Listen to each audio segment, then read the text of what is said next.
Hello and welcome to another episode of Coach's Commentary. What a fantastic weekend it has been in the IPL. Four games were played, of course, because of the double headers happening during the weekend.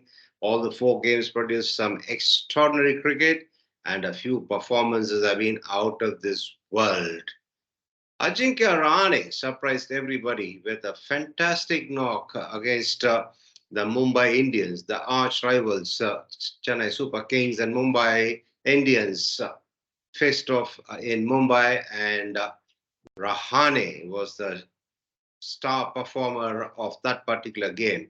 But what cannot be overlooked is the way Mahendra Singh Dhoni handled the spinners and his bowling resources.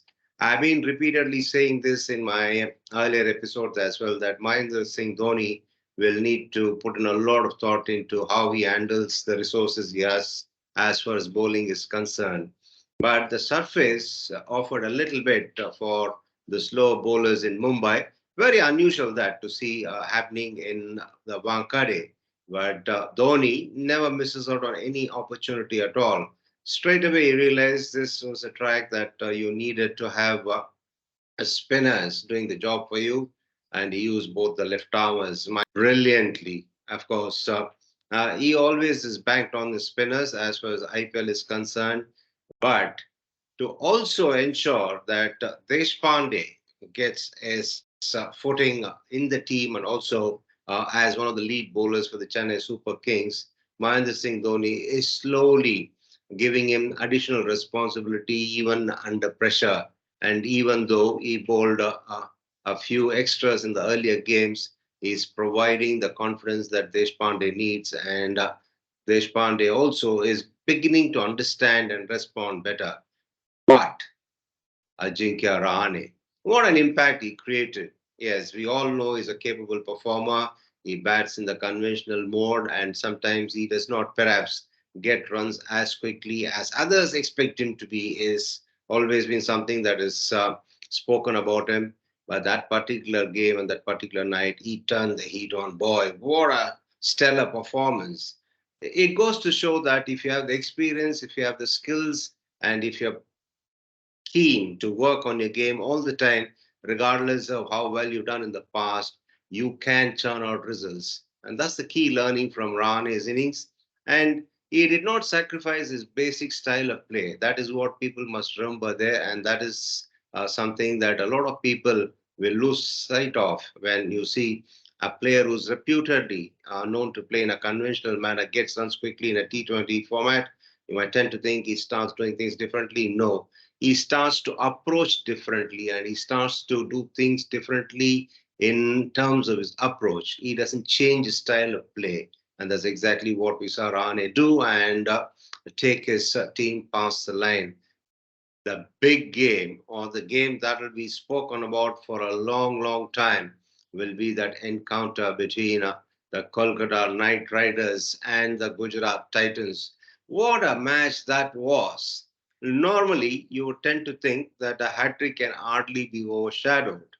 Rashid Khan was going for a lot of runs when Venkatesh Iyer was really turning the heat on with the Gujarat Titans taking the field after going past the 200 mark when they batted first. One must not forget the fact that if two sides want to get in excess of 200, it has to be a very good pitch. And that's exactly what was on display for all of us at the Narendra Modi Stadium in Gujarat.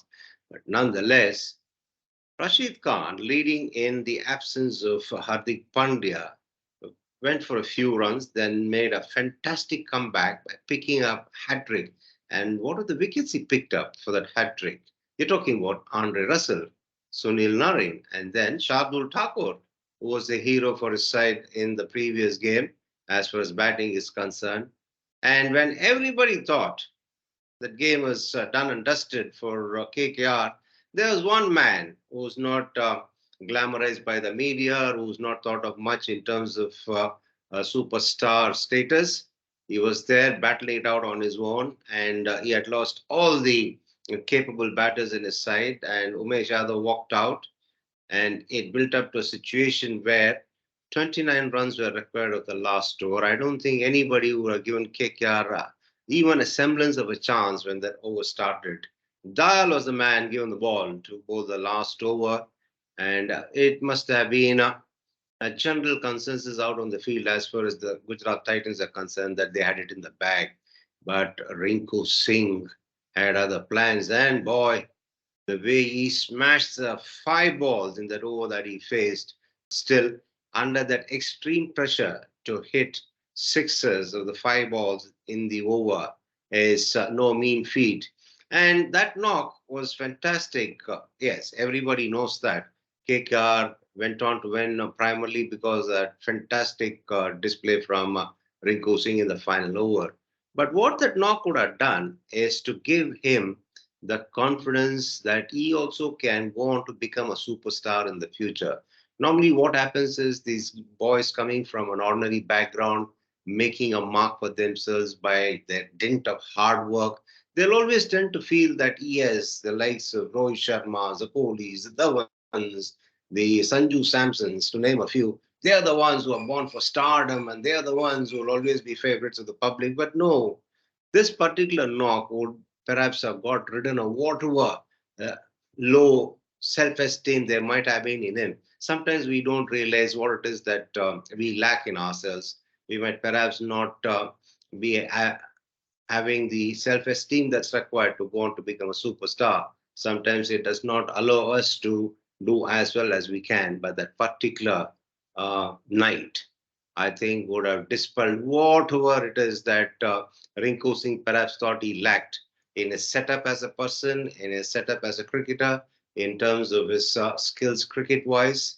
I think he would have got rid of all the inhibitions that he might have had.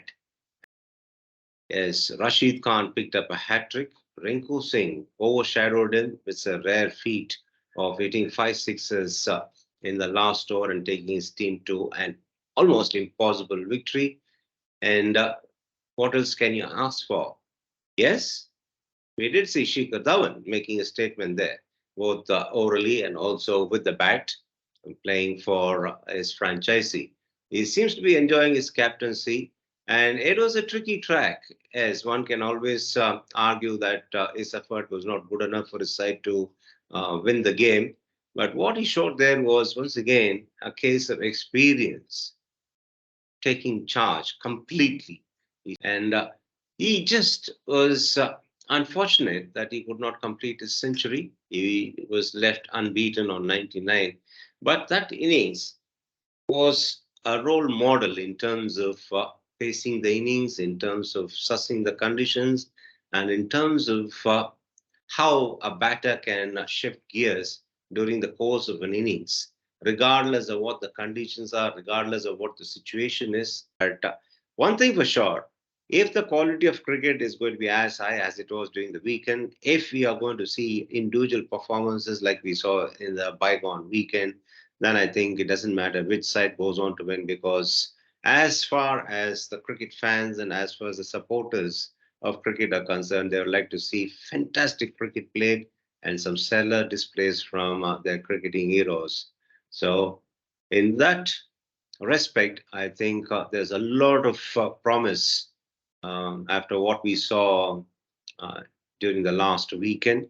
And hopefully, we'll get to see a lot of fantastic performances and also some outstanding entertainment in the weeks to come in the IPL. That's it from me in this episode. And like everybody else, I'll be looking forward to some fantastic entertainment as well. And until I catch up with you next time, be good and stay safe.